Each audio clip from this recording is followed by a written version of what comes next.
Hi friends, అందరికీ నమస్తే.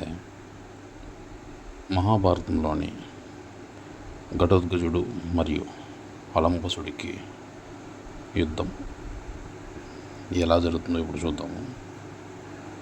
కురుక్షేత్ర యుద్ధంలో 12వ రోజు దుర్యోధనుడు ఒక కొత్త రాక్షస సైన్యాన్ని రంగంలోకి అయితే దించుతాడు.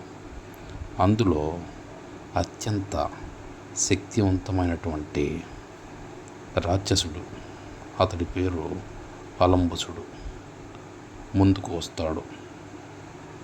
అలంబసుడు 10 తలలతో భీకరమైనటువంటి రూపంతో చేతిలో కత్తులు మరియు ఖడ్గాలతో ప్రత్యక్షమవుతాడు.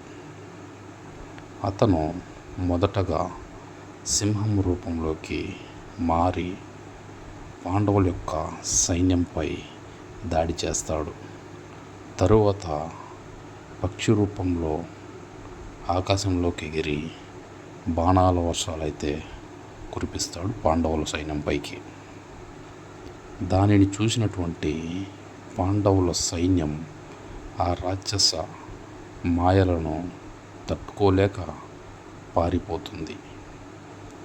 పాండవుల యోధులు భయంతో చెల్లాచెదురై పారిపోతారు.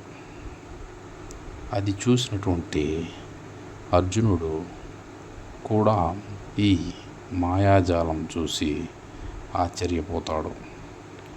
ఈ అలంబసురుడిని ఎదుర్కొనేవారు రాక్షసుల్లోనే ఉండాలి అని అర్జునుడైతే అనుకుంటాడు. భీముడు వీటన్నిటినీ గమనించినటువంటి భీముడు కోపంతో అతని పైకైతే యుద్ధానికైతే సిద్ధమవుతాడు. కానీ యుద్ధం కొనసాగుతుండడంతో అతను వెనక్కి ఆగిపోతాడు. ఆ సమయంలో భీకర గర్జనతో మా వాళ్ళ మీదకి రావడానికి నీకు ఎంత ధైర్యం ఉండాలి అని ఘటోత్కచుడు, అంటే భీముడి యొక్క కుమారుడు ఘటోత్కచుడు రంగప్రవేశం చేస్తాడు. అతని శరీరం కొండంత ఎత్తు, కళ్ళల్లో అగ్నిజ్వాలలు మెరుస్తూ ఉంటాయి. అలంబసురుడు ఘటోత్కచుడు వస్తుండగా అతనిని చూసి తన మాయాశక్తితో పాము రూపంలోకైతే మారిపోతాడు. ఘటోత్కచుడిని చుట్టేస్తాడు. ఘటోత్కచుడు వెంటనే గరుత్మంతుడి రూపంలోకి మారిపోతాడు. మారిపోయి ఆ పాముని చీల్చేస్తాడు, అలాగే చంపేస్తాడు. వెంటనే అలంబసురుడు అగ్ని రూపంలో మారి ఘటోత్కచుడిని దహనం చేయడానికి ప్రయత్నిస్తాడు. అప్పుడు ఘటోత్కచుడు మేఘంలోకి వెళ్ళి మేఘంలాగా మారి ఘోర వర్షం అయితే అక్కడి నుంచి కురిపిస్తాడు. ఆ అగ్నిని ఆర్పేస్తాడు. తరువాత అలంబసురుడు ఒక పెద్ద రాక్షస సైన్యాన్ని సృష్టిస్తాడు తన మాయతో. అది చూసినటువంటి ఘటోత్కచుడు వాటికంటే పెద్ద సైన్యాన్ని అయితే మాయా సైన్యాన్ని సృష్టిస్తాడు. 2 సైన్యాలు ఢీకొని భూమి కంపించిపోతుంది. ఘటోత్కచుడు చెట్లను పీకి విసరగా అలంబసురుడు కొండరాళ్లను విసురుతాడు. ఆకాశం నిండా అగ్నిరాళ్ళ వర్షంతో చెట్ల నిండిపోతుంది. అలంబసురుడు తన అదృశ్యమై ఆకాశంలో నుండి బాణాలైతే కురిపిస్తాడు. మరలా పాండవుల యొక్క సైన్యమైతే భయంతో వెనక్కి పారిపోతుంది. ఘటోత్కచుడు అది చూసి మహాకాలుడుగా భూమి మొత్తం కంపించేలా గర్జించి ఆకాశాన్ని కూడా తన రూపంతో నింపేస్తాడు.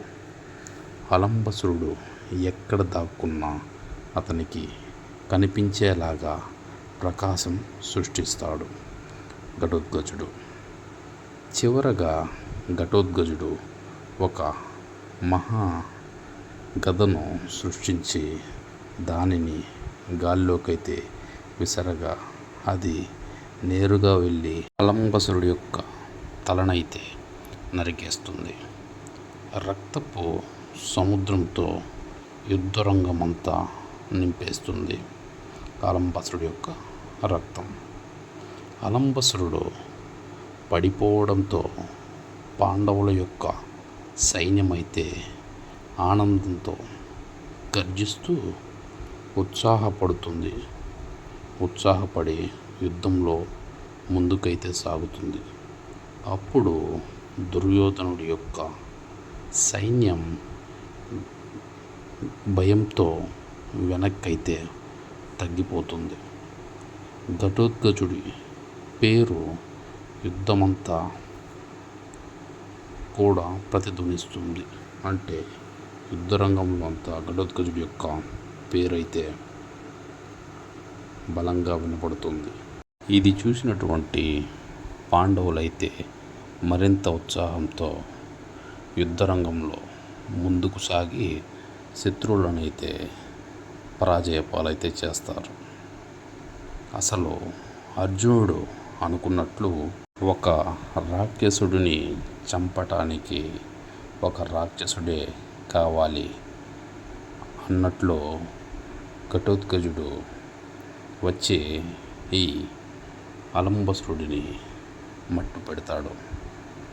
అంటే ఘటోత్కచుడు కూడా ఒక వైపు రాక్షసుడని అర్థం.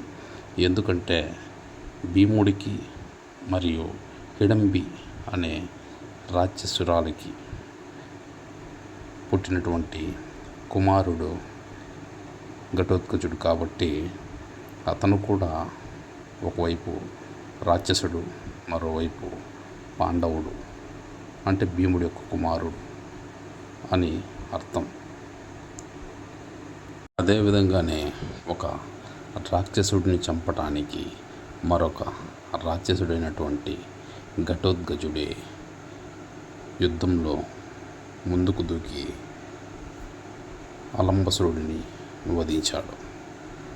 ఈ స్టోరీ మీకు నచ్చినట్లయితే మన ఛానల్ని సబ్స్క్రైబ్ చేయండి. అలాగే వీడియోకి ఒక లైక్ చేయండి, షేర్ చేయండి. Thank you for watching. మహాభారతంలోనే మరొక స్టోరీతో రేపు మళ్ళీ కలుద్దాం. Thank you for watching. కనీసం వీడియో చూసే వాళ్ళైనా వీడియోని లైక్ చేస్తే ముందుకు వెళ్తుంది.